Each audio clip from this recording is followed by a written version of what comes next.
Ukhululwe ngebheyile ye-50,000 umphathi womasipala ombaxa waseThekwini uMnumzana Sipho Nzuza uzinikezele emapoliseni ngalentsasa.Ukubanjwa kwakhe linyathelo lamvanje kulwabhice lweTender exabisa R430 million.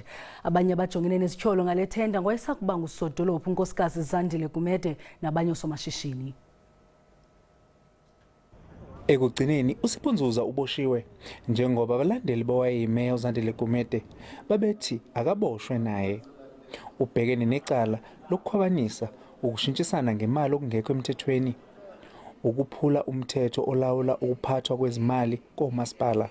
Lokhu okuhlangene neTender ka430 million Randi yeDurban Solid Waste. Kuthiwa uNzuza ube nobudlelwane nomunye wosomabhizinisi owathola iTender. Abalandeli bakaGumede bakujabulela ukuboshwa kwakhe. Siyamukela khona ukuthi kugcine kufike kulesi sigaba sokuthi kube khona ukuthi uCity Manager njengomuntu sasilokhu sishile ekuqaleni ukuthi njengomuntu okuyena owengamele umasipala kuyofanele ukuthi asondele nazo ophendula kuleli cala. Abameli bakaNzuza bakhala ngendlela esetshenziswe amaphoyisa.